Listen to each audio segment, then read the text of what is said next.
Welcome, everyone. We are very pleased to bring you this webcast today. 7 takeaways from 200 marketing and sales books every modern marketer needs to know. Sponsored today by Artillery and HR Marketing Institute. Unlike the hundreds of HR-focused webcasts we conduct every year for our audience of over 1.2 million HR professionals, this webcast is part of a series of webcasts that are for CEOs and sales and marketing professionals who are responsible for marketing products and building a business in the human capital space. HRMI is committed to inspiring and educating HR marketers so that they can be their best, drive results, and achieve business success. We'll be sure to send more information to you about this community after the webcast. So during the webcast, if you have any questions, please click on the Q&A tab in your webinar controls and type them in there. At the end of the webcast, a new tab will open in a browser with a survey. Please be sure to complete that once the webcast has completed. I will also post a link to where you can find the slides for today's presentation in the chat area in a little while after the presentation has begun. All right, so it is now my pleasure to introduce you to today's presenter, Douglas Burdett. He is the founder, principal of Artillery, a manufacturing marketing agency in Norfolk, Virginia, and is the host of the Marketing Book Podcast. This was named by LinkedIn as one of 10 podcasts that will make you a better marketer, and by Forbes as one of 11 podcasts that will keep you in the know. Prior to starting his own firm, Douglas worked in New York City on Madison Avenue at ad industry giants J. Walter Thompson and Gray Advertising. Before starting his business career, Douglas served as a U.S. Army artillery officer overseas for 3 years and then earned an MBA. In lieu of a midlife crisis, Douglas started performing stand-up comedy. He's all better now. Thanks. So it is my absolute pleasure to now turn it over to today's presenter. Douglas, it's all yours. Oh, terrific. Thanks, Rhonda. And boy, the pressure's on to be funny now. So, well, let's get started. And let me ask, I realize there's business folks listening in and HR folks, but specifically for the marketers, let's think for just a minute about the future. Think about how old you will be in 5 years, the year 2024. If any of you have kids, think about what age they will be in 2024. So next, think about what your current salary is. Don't shout it out. Don't put it in the Q&A box. But if you doubled that salary, do the mental math of what that amount would be. And what would change in your life if you were making that salary in just 5 years from now? So a lot of the research and trends are predicting that the salaries of marketers could easily double in the next 5 years if they have the right skills, not just any marketer. So today I'm going to share 7 takeaways from over 200 marketing and sales books featured on the Marketing Book Podcast that can help make you the kind of marketer that every CEO wants to hire and can't afford to lose. And today we published episode 225 of the Marketing Book Podcast. So a little bit about my story, which I hope will give you some inspiration and explanation for why I do what I do. Let's see here. There we go. So as Rhonda mentioned, I was in the Army some years ago, and after I got out of the Army, I was getting an MBA, and I was considering several different lines of work for after I finished that degree. And one of the things I do back then, before we had the World Wide Web, is I'd read a book about a different field and then determine if I wanted to learn more about it. And one day, one of my Army buddies who was working on Wall Street in New York City, I was visiting, and he asked me if I'd ever thought about working in advertising. He had a lot of friends that worked in advertising in New York City, and I didn't really know much about it. So I asked one of my business school professors to recommend a book about advertising so that I could, determine if that might be of interest. Oops, sorry. And she gave me a copy of what was then a relatively new book called Ogilvy on Advertising. And I started reading it and then I devoured it. I loved it. I couldn't put it down. And when I did finish, I said, holy cow, that is what I want to do. I found it. I was so excited. And looking back years later, that one book had an enormous impact on my career and I guess you could say my life's trajectory. And that the right book at the right time can do that. And many of you may be aware of or can think back to a book that really had a big impact. So in 1988, I went to work in New York City on Madison Avenue at big ad agencies, J. Walter Thompson, Gray Advertising, as Rhonda mentioned. And most of my career was in advertising. And when I started my own firm, it was an advertising agency, and I loved it. When I was an ad man, and long before that, there was much more of a captive audience out there. And when clients bought advertising, your target audience had a pretty good chance of seeing it. It was hard to escape the power of advertising. It was the 800-pound gorilla in the room. And then a few years ago, I started to notice some tectonic changes occurring in that world.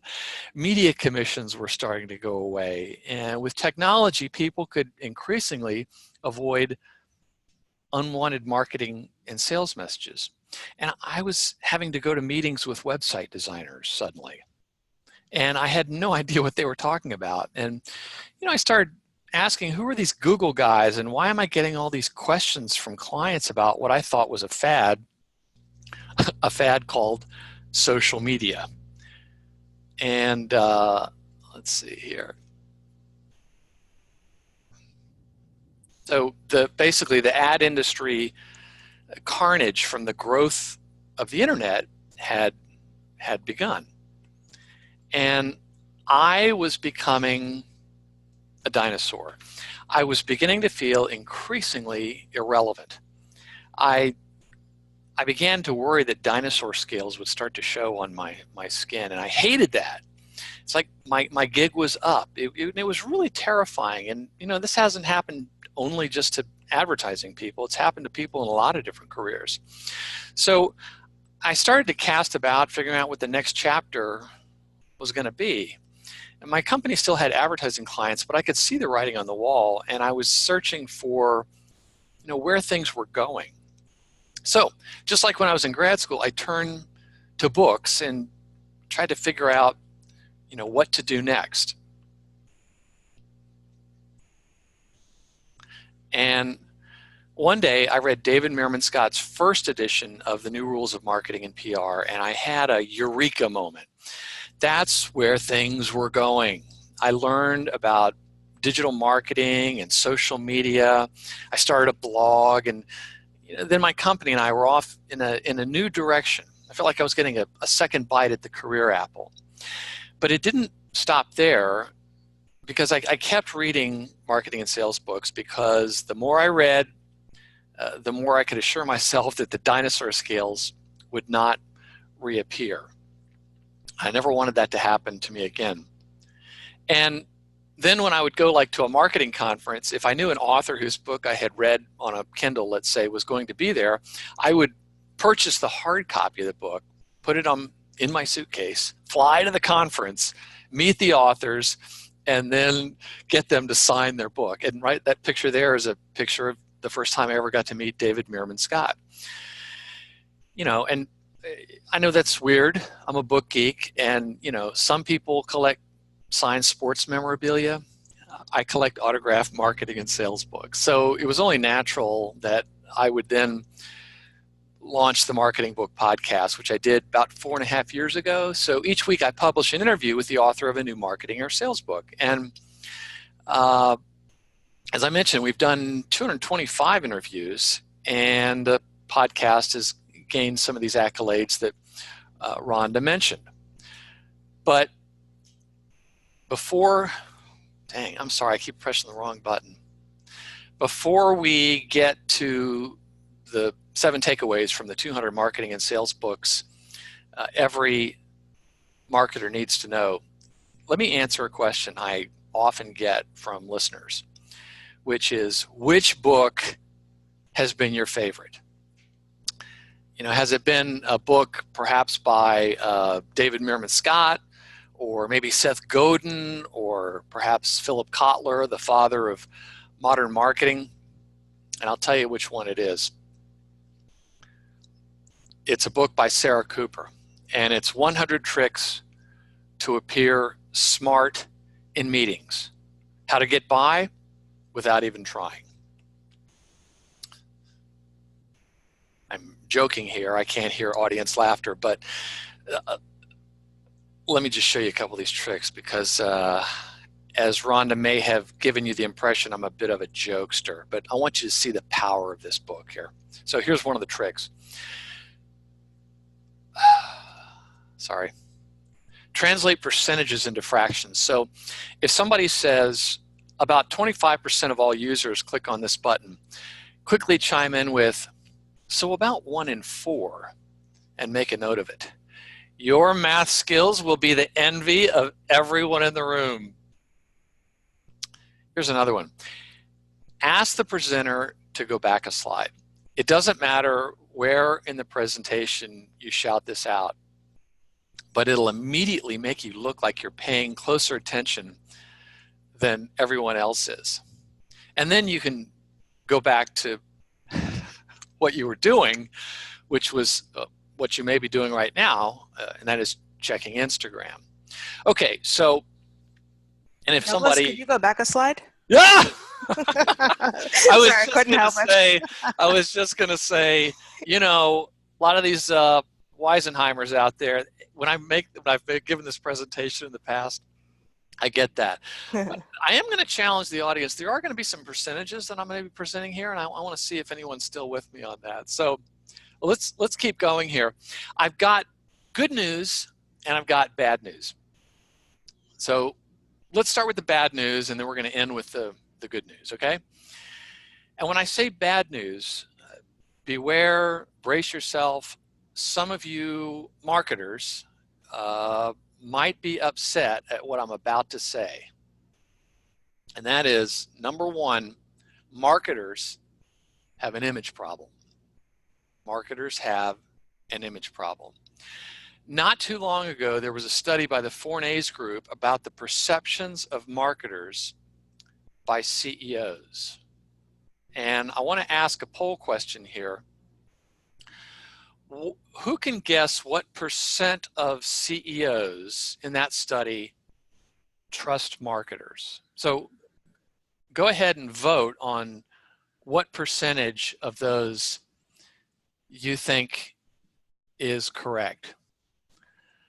What percent of CEOs from this study by the Fournaise Group trust their CMOs, their chief marketing officers?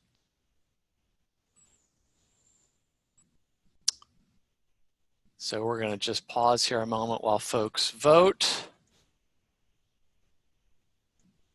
And the results are, let's see here. 80, let's see, let me make sure I read this right, Rhonda. So it looks like 40% say 60%. That's the winner. Yeah, that's the largest number. Yeah, and then tied at 20% would be 80 and 40, and then coming in at 20. Oh, sorry, all the rest are 20% split across 80, so 40, and 20%, but the big one is 60%. Right. So they're okay. Well, the answer, some of you are correct. The answer is 20% of CEOs in this study trusted their chief marketing officers. And when I say trusted, it meant, didn't mean that they thought they were bad people, but what we're talking about is that CEOs don't believe that, they believe that too many marketers are disconnected from the financial realities of their companies. Particularly, they don't understand where revenue comes from. It's just not something that they've given the impression that they think a lot. So only 20% of the CEOs in that study trusted that the CMOs understood the financial realities of their company. And that's a big, big problem. And it's a chronic problem. And in this talk, if you want to get into that 20% number, I'm going to share with you some of the things that can be helpful and can be enormously beneficial, not just for you, but for the organization you're working for. But let's go back. I mean, the truth is there's a perception by many that marketers are arts and crafts party planners who work in the make it pretty department. And again, I said some of you may not like that, but the perception may be reality for these folks. They just don't understand what marketers do and the value that they can provide. So in the book, The 12 Powers of a Marketing Leader by Thomas Barta and Patrick Barwise, they talk about this study they fielded, which was one of the largest studies of marketers and the people who work at them, which revealed insights like this one. They say, early on in our study, we spoke with international CMOs about their work, asking, what do you do? It was interesting how different people answered. Some said things like, I manage the brand, or I run our marketing. So quoting from the book, words like these don't go down well with company leaders. In the words of marketing professor and columnist Mark Ritson, too many marketers go into a room full of executives from their company and warble on about the need to build brand awareness and brand equity. No one gives an F except you, and presumably you're already on board. Good marketers work out how to link what they do with what other stakeholders within the organization want. Employee retention, improved profits, clearer leadership. In another book, The Forays of Marketing by Jagdish Sheth and Rahindra Sisodia, they also talk about this negative perception of marketers. And these aren't the only books where they talk about this sort of thing. They said CEOs and corporate boards are growing increasingly skeptical of the marketing function's ability to deliver reasonable returns on resources invested. Scholars have suggested that marketing has lost its seat at the table when it comes to making strategic decisions at many companies because of its failure to perform. So what's a marketer to do? If you're a marketer and this is news to you, you should be feeling a little bit nervous, but that's good. Barta and Barwise, the authors I just mentioned, they offer this simple recommendation. Get in the revenue camp. That's what the most successful marketing leaders do in the minds of company leaders and also in reality. In my marketing book podcast interview with Debbie Gagish, author of Rise of the Revenue Marketer, she said several times, the CMO who is related to revenue stays and the CMO who is not related to revenue leaves.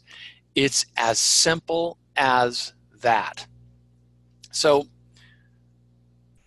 as a marketer, one of the most helpful questions to ask, which can start to align what you do with revenue, is to ask what I like to call revenue camp questions, such as, what are our company financial goals? Or, or what are our company sales goals? Most companies have these, and if they don't, and you try to tease out what they are, do you see right off the bat how you're going to be perceived differently from other marketers and how you're going to be perceived as more strategic? Another question to ask, which is enormously important, is who is our most profitable customer? A lot of companies don't know this, but they need to. And if the marketer then goes to the CFO or whoever, or the CEO, whoever's got the stick as it relates to the finances, this is something that you need to know. And it actually, if you find out who your most profitable customers are, it helps to point your marketing in the right direction. And finally, another question is that just seems to surprise companies, but it really makes a marketer's job easier and makes them look smarter, is to ask, what is the average lifetime value of our best customer. So in other words, an initial sale could equal 10 times that if you start to factor in how long you keep a customer. So those are some of the marketing, the revenue camp questions, and they can be enormously helpful. So that's number one, problem and solution. Number two, the most successful marketers have deep, deep insights into their customers. In Seth Godin's latest book, This is Marketing, You Can't Be Seen Until You Learn to See, which was the book featured on the 200th episode of the Marketing Book Podcast. He writes, marketing, the effective kind, is about understanding our customers' worldview and desires so we can connect with them. It's focused on being missed when you're gone and bringing more than people expect to those who trust us. It seeks volunteers, not victims. So, again, I'm sorry, there are three types of companies, and for everyone that's watching this or the live attendees right now, I want you to think about which kind of company you work for. There are companies that focus largely on themselves. So in other words, their own products, their operations, and they're more focused on this than the other two that I'm about to share with you. There are companies that are focused primarily on their competitors. And in my experience, they rarely admit this, but when you start to look at the strategic decision making, you can see it's driven by their competitors. And the third is companies that are focused on primarily on their customers. That doesn't mean they're not keeping an eye on their competitors and themselves, but what's their primary focus? So what I want you to do is there's another poll question here. I want you to answer, which kind of company do you think Amazon is? Are they focused more on themselves? Are they focused perhaps more on their competitors? Or is their primary focus on customers?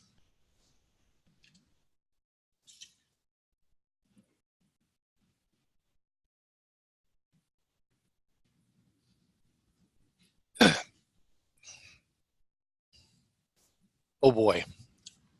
Rhonda, we got some pretty smart people Yeah, I paying was thinking we attention. sure do. Yeah, yeah. So nearly everybody said that they're focused more on their customers, and they're absolutely right. They're absolutely right. But when Jeff Bezos, so let me underscore that you're headed in the right direction. When he attends an internal meeting, the legend is that he insists on there being at least one empty chair in the room. And the empty chair represents the customer. And invariably during the meetings, he'll point at the chair to remind people what their primary focus needs to be. And apparently, people getting ready for a meeting with the boss, they'll be preparing what they're going to present, and they're going to say, oh, wait a minute, you know what? The boss is going to point at that chair. Oh, that's right, the customer. I forgot about them. So even a big, successful company like Amazon, you know, it's a constant struggle to make sure they're really, really focused more on their customers. But he says, our number one conviction and idea and philosophy and principle is customer obsession as opposed to competitor obsession. And as of today, you know, he's still the richest person in the world. So in this era of the customer, companies that are focused on and have a pretty deep understanding of their customers are the most successful. So that's great. How do you do that? And how can you start to develop a deeper understanding of your customers to give you a competitive edge? And I also say your CEO may not get this, or your management team, but it can start with the marketing, and you'll be amazed at how you can start to evangelize this concept. Let me ask a question. Has anyone here introduced the concept of buyer personas at your company? I think sometimes people call them avatars or ideal customer. Let me explain what that is. It's defined in Adele Ravella's best-selling book, Buyer Personas, How to Gain Insight into Your Customers' Expectations, Align Your Marketing Strategies, and Win More Business, she explains that in the simplest terms, buyer personas are examples or archetypes of real buyers that allow marketers to craft strategies, to promote products and services to the people who might buy them. And the backbone of her book, which has been on the Marketing Book Podcast and is just one of my all-time favorite books, when my new content director arrived here from having a career in journalism, this was the first book I had him read. So the backbone of her book is this just 5 insights you really need to know about your customers that will give you a big competitive advantage and almost an unfair advantage. And the most important thing about developing your buyer persona is that you must actually speak to your customers. Don't go to the sales team and ask them. Certainly you should speak to your sales team, but go talk to the customers. And I would encourage all of you to go to her website, which is buyerpersona.com. And you don't even have to register, but she's got a couple of ebooks. One is the Buyer Persona Manifesto, and the other one's about these 5 insights, 5 rings of insights. And download those, and you'll see. I mean, there's not any secret sauce to what we're doing in the digital marketing world, but this gets you pretty close to it. And it's, and you know what? You don't even have to be perfect. You just have to be a little bit better than your competitors, and it really is very helpful. So let's go to the next one. In Kristen Zhivago's book, Roadmap to Revenue, which, as you can imagine, is a marketing book that I particularly love because the revenue word. It's called Roadmap to Revenue, How to Sell the Way Your Customers Want to Buy. She outlines what successful companies do to increase revenue. And do you want to take a guess as to what the linchpin of her entire book and process is that's been proven over many years? Interview your customers. And she tells you exactly how to do it and what to ask and what not to ask, but it's not complicated, but you just have to do it. And I recommend it very highly.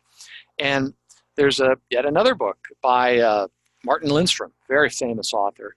And his book is called Small Data, The Tiny Clues That Uncover Huge Trends. He writes about one particular company that now requires all employees to have an annual, believe it or not, an annual 24-hour visit with a customer in their home to help them gain meaningful insights into their customers.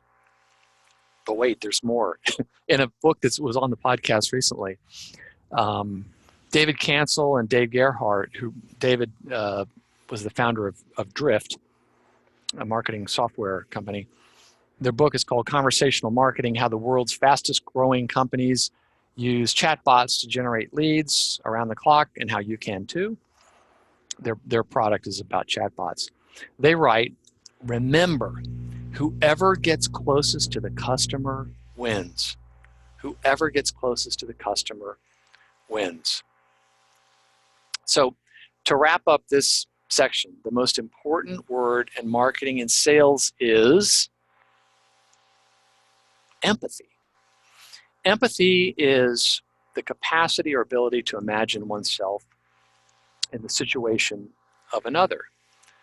And that's not the same as sympathy. We're not talking about sympathy here. Sympathy is feeling compassion, sorrow, pity for the hardships that someone else is facing, while empathy is putting yourself in the shoes of another person.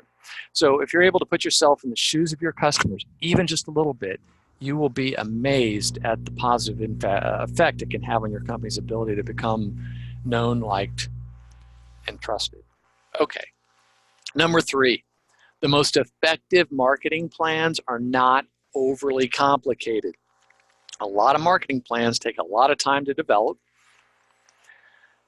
but sadly, they also collect a lot of dust. They look beautiful. They're often in a big binder, but it shouldn't be that way.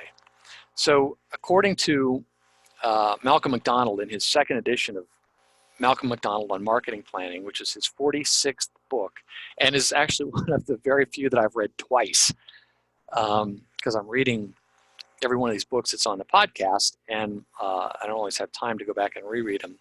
He explains there's only 2 questions that need to be answered in a marketing plan, just 2 questions. And if you, as a marketer, start with the answers to these 2 questions in a marketing plan, you will very likely find yourself in that 20% of marketers trusted by your CEO, management, and colleagues that I talked about earlier. So, what are the 2 questions?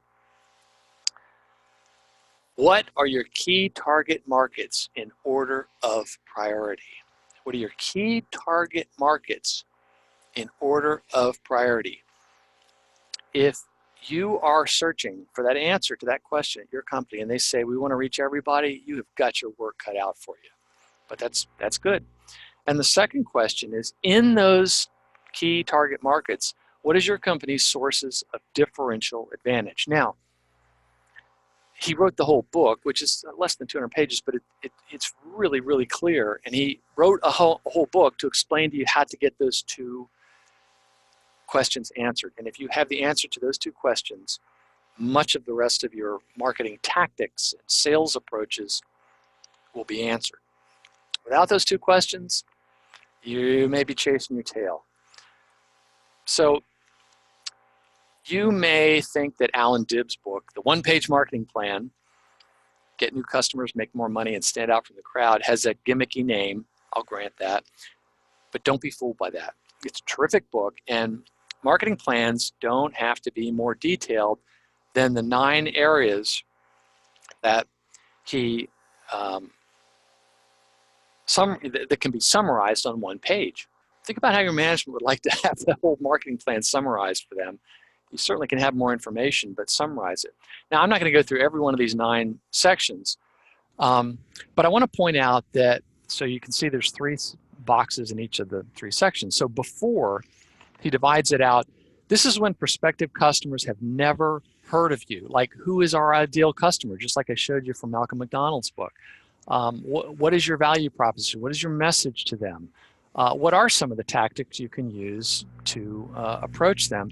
And then during, and this could be a very long section, this is when they become aware of you until they decide to buy. And that, again, some of you may have very long sales cycles, but that has to do with lead capture, lead nurturing, all about your sales process, very important.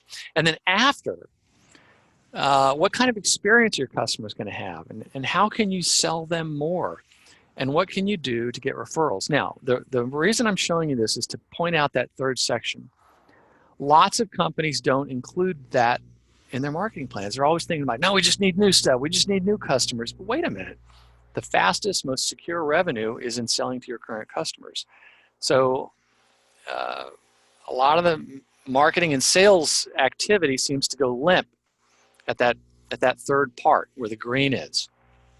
And that's because businesses are addicted to sex. Okay, so I think I'm seeing some response there.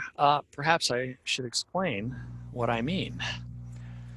In Noah Fleming's book, Evergreen, Cultivate the Enduring Customer Loyalty That Keeps Your Business Thriving, he explains that businesses are addicted to the sexiness and excitement of the hunt, the thrill of the chase, the conquest.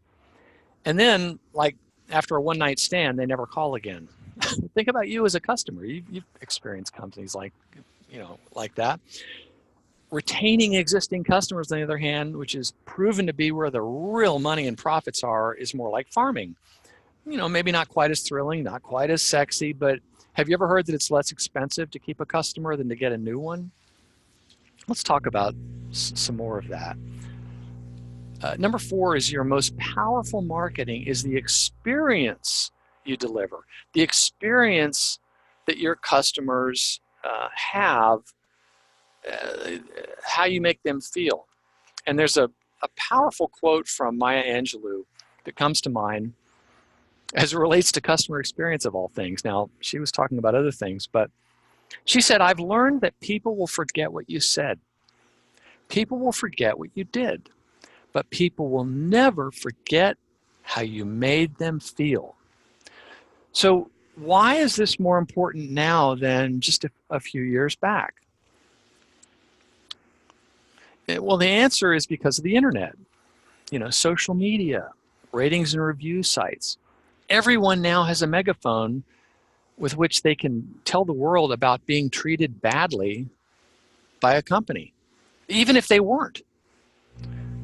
And to that point, Anthony Iannarino explains in The Lost Art of Closing that we've moved from this area of caveat emptor, which means let the buyer beware.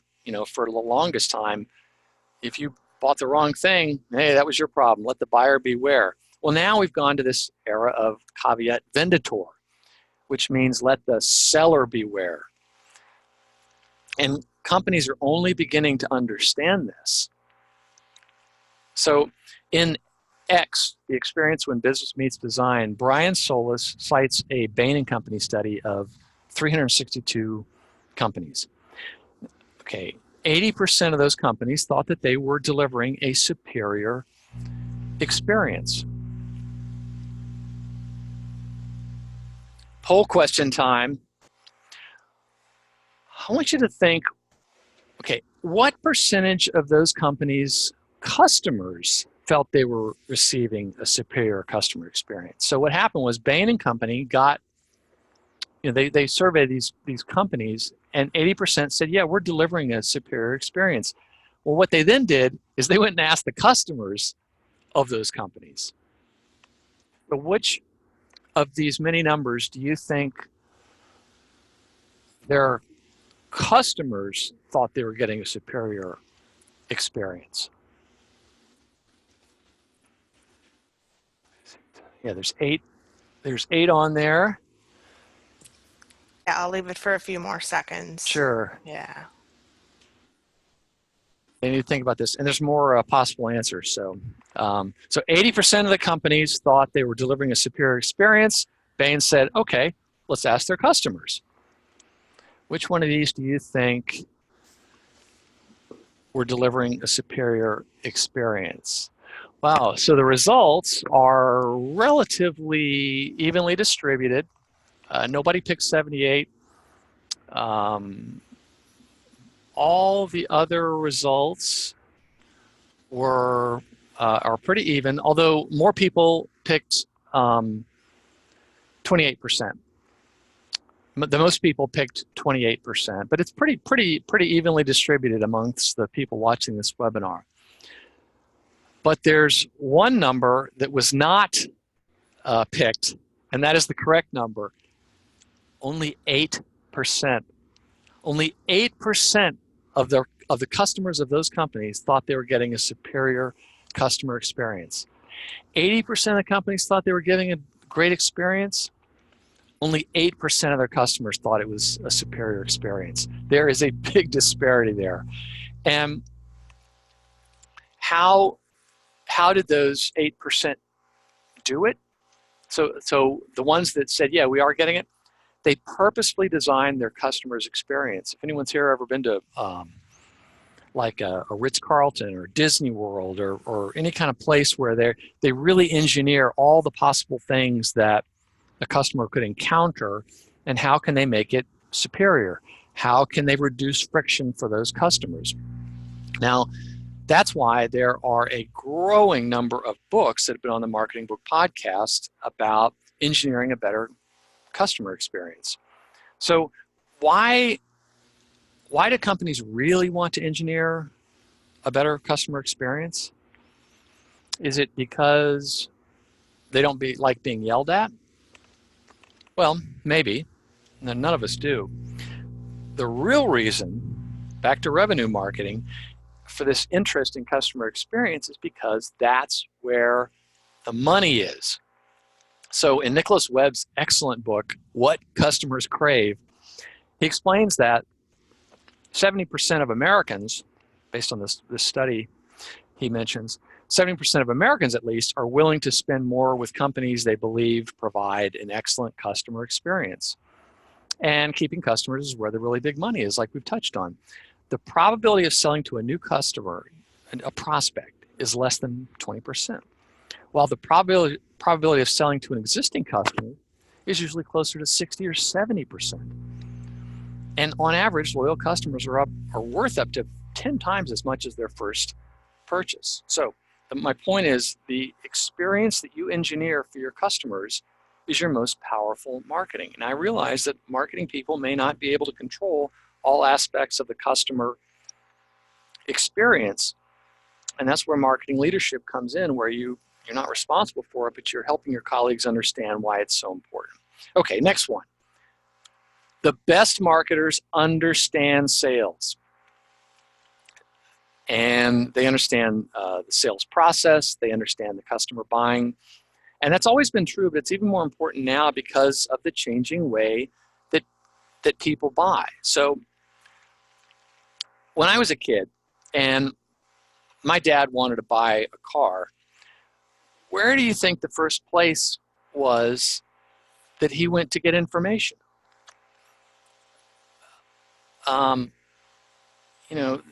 truth is he had to go to the dealership.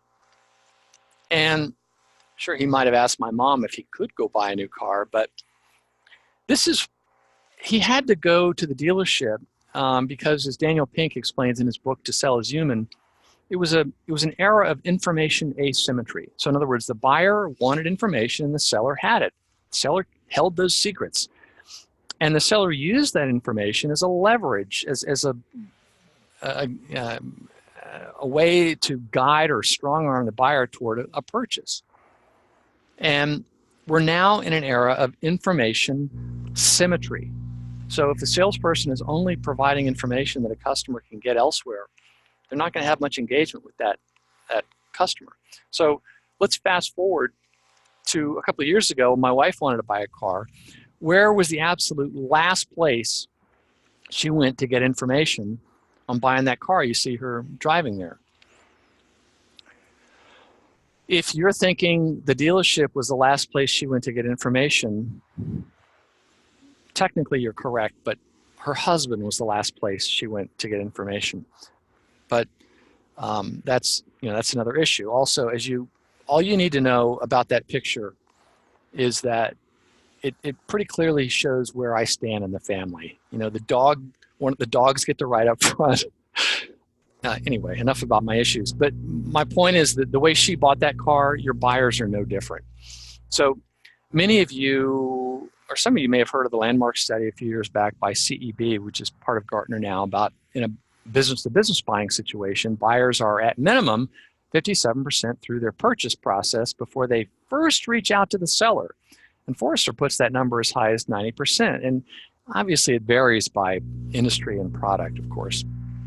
But as shown in this graph from Debbie Gagisha's book, Rise of the Revenue Marketer, that I mentioned earlier, this shows the role of sales when my dad was buying a car, where you can see sales is involved throughout the entire buying process. It was one of the first places he had to go. But now, here's the chart that shows where sales is now involved much later in the customer's buying process, like when my wife was buying her car. So, who best to fill that gap? Well, what's a company to do? Well, a lot of companies are realizing that it's marketing that needs to fill that gap. And as stated repeatedly in Aligned to Achieve, How to Unite Your Sales and Marketing Teams into a Single Force for Growth by Tracy Eiler and Andrea Austin, they said this several times in the book.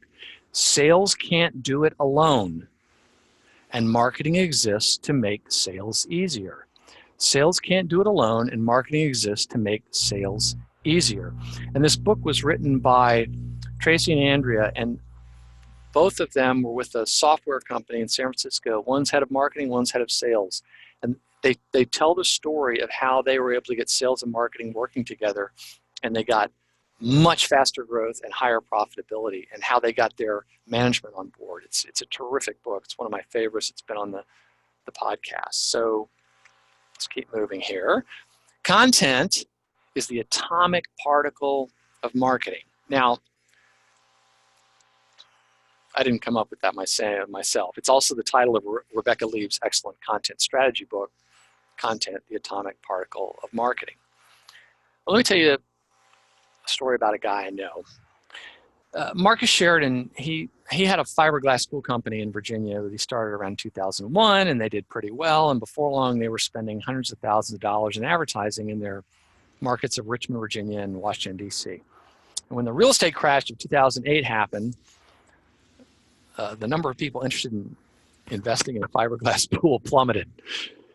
And so their business almost completely stopped, and they were out of money. And their financial advisors even advised them to declare bankruptcy.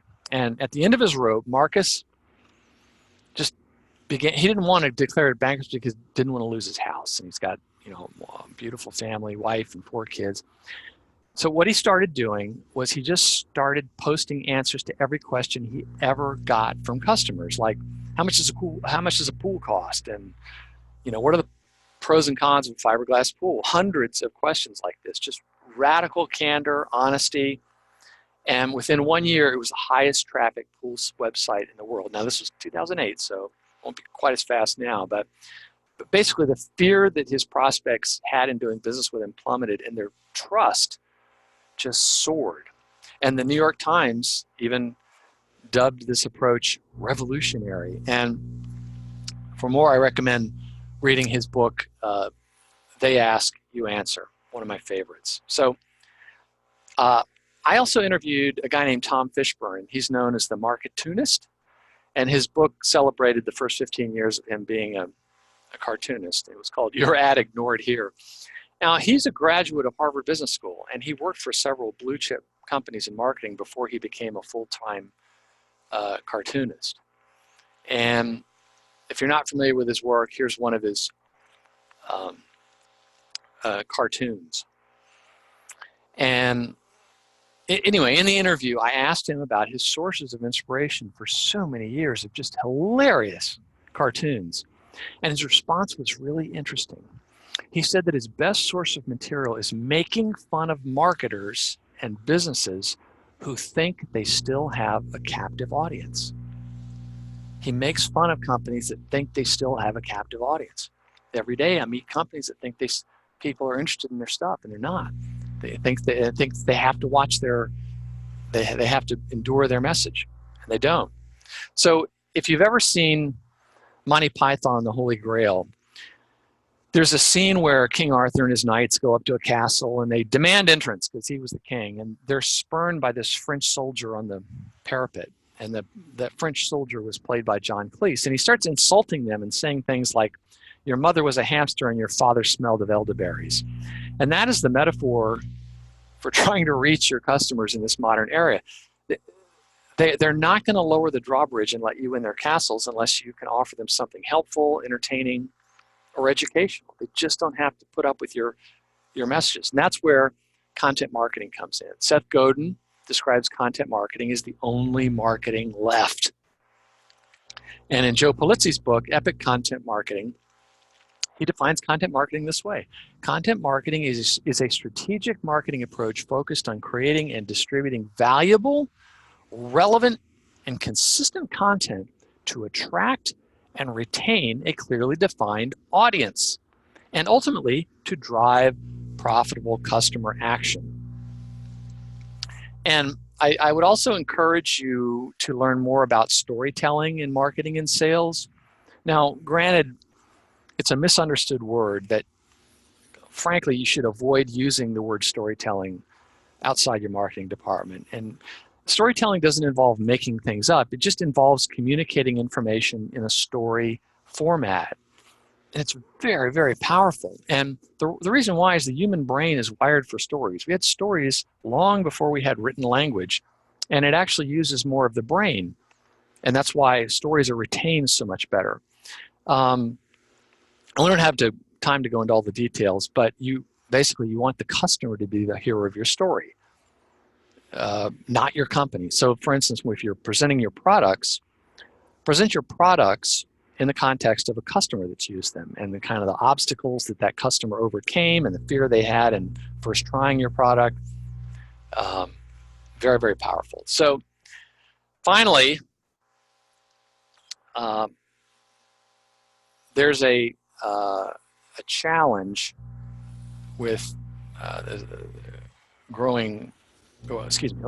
There's a challenge with all marketing, and in an Adobe study a couple of years ago, about 76% of marketers.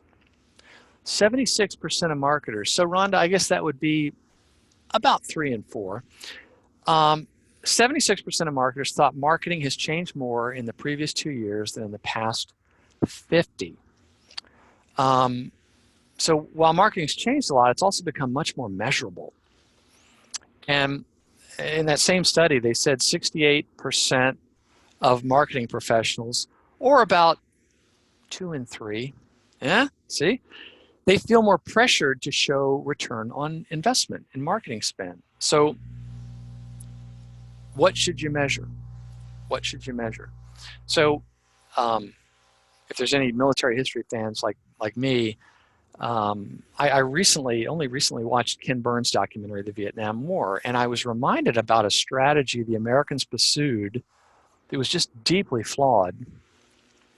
And it had to do with, in an effort to find a metric that would prove that they were winning the war, body counts of enemy dead versus the lower numbers of American dead were carefully counted. So the leadership thought that they could prove, well, the numbers show that we're winning. Whereas, let's be an example like World War II, it's how much real estate they were acquiring. But they were simply counting enemy dead. And there was a quote from a historian and a Vietnam vet, and he's in the video, and I had to stop it. Because it was so applicable to marketing. And he talks about how the problem with war, as it often is, are the metrics. So if you can't count what's important, you make what you can count important. And I see a lot of that in the marketing world. They're making what they can count try to seem important. So in the book, The Marketing Performance Blueprint by Paul Reitzer, he offers an example of a meaningless metric when he reminds us that social media reach is a deceptive metric that can give a false sense of progress. In fact, you can go buy fake social media followers if you're unfortunate enough to work for a company that thinks that's important. But what should you measure? Well, in a first step toward connecting marketing activity with revenue, the authors of Align to Achieve recommend focusing on pipeline. If, as a marketer, you're talking about pipeline, again, you're going to stand out. Pipeline refers to the opportunities the sales team believes could convert into revenue. This is different from leads, people who have expressed very early interest, because pipeline holds actual opportunities that are qualified through marketing and the sales process. So there are a lot of marketers that are generating weak leads. They say, hey, we're generating the leads, but I mean, think about the salespeople. They're thinking too many of these are worthless leads. I can't follow up on all of them. But if you start delivering leads to sales that are more representative of an ideal customer, you're going to be in much better shape. So bear in mind the paradox of measuring. It's not easy. From quotes from 2 great Americans, both of whom spoke with German accents, Peter Drucker said, what gets measured gets improved. And Albert Einstein said, not everything that counts can be counted, and not everything that can be counted counts. So remember we talked about good news and bad news? Let's talk about some good news and go back to that book, The 12 Powers of a Marketing Leader. Here are what the successful marketers are doing. So their book wasn't all doom and gloom. They basically explained what the really successful marketers are doing. And they said, our interviews with the most successful marketers have only one thing in common, a top management viewpoint. Rather than talking about marketing, they spoke of the business as a whole. They didn't talk a lot about advertising, branding, or customer insights. They spoke about revenue, costs, and profit, and how they could serve the customer better. The real marketing leaders were concerned with one thing, how marketing helps the company achieve its biggest priorities. And additionally, that same book talks, as so many do, about the skills gap when the author said 21st century marketing is suffering from a skills crisis. And it's for this reason that the marketing salaries of marketers who know what the hell they're doing are predicted to double in the next 5 years, like we talked about. But wait, there's more. There's another silver lining for marketers, and that is the role of marketers becoming a training ground for CEOs. Think about it. With these really successful marketers having really deep insights into the customers, the competition, revenues, the customer experience, operations, a growing number of CEOs are coming from the ranks of chief marketing officers, according to Gartner, and that trend will continue. So that's the presentation, and I hope you found it helpful. If you're interested in keeping up with the latest ideas to help you succeed in the quickly changing world of modern marketing and sales, go to your favorite podcast app on your smartphone, like Apple Podcasts, for instance, and subscribe for free to the Marketing Book Podcast. Give it a listen, and hope you find it helpful. And also, as I say to my audience every week, if I can recommend a specific marketing or sales book or other resource for whatever situation you find yourself in, just connect with me on LinkedIn where we can chat, and I'll try to get you pointed in the right direction. And that's it. And Rhonda, I guess if we have a few minutes left, were there any questions that folks had? Not seeing any yet. Folks, you do have some time here. Douglas is with us. If you'd like to put in some questions in the Q&A, and we can just answer those. And just in the meantime, Douglas, maybe just any, while they're taking their time, just frequently asked questions or any shocking questions that you've had that were fun to answer? Oh gosh, I think. What books, how do I pick the books? And what's a great surprise to me is when I started the podcast, I thought, boy, I'm not even sure there's 52 books, marketing and sales books a year. Well, I found out there are. And as this podcast has grown and more people keep listening to it and hearing about it, books now show up almost every day at the office. Nice problem to have. And they're coming from publishers and publicists and authors and everything. And what I do is I rarely have self-published books, and the reason why is because they're not good books, but the books that have come from a publisher have gone through, generally speaking, a more rigorous editing process. And if I'm going to read every one of these, I want to read a well-written book. I don't have a lot of books on branding, not too many on social media, because I've had some on. They really answer the question. I'm really interested in books about the intersection of sales and marketing, obviously how to make marketers more successful, kind of like what I touched on there, things related to revenue, and also topics that are new that I haven't covered, like video marketing or account-based marketing. Or the other thing is, gosh, maybe every fourth or fifth book is a book about sales. And the reason why, as I talked about in the presentation, is because now more than even 3 years ago, the most successful marketers have a pretty deep understanding of sales. Many of them came from sales, and they are becoming very successful at winning over their sales counterparts and making them more successful. And more to that question, actually, we're just in line with that. Someone was asking if there was a marketing topic that you believe does not get adequately covered. Wow.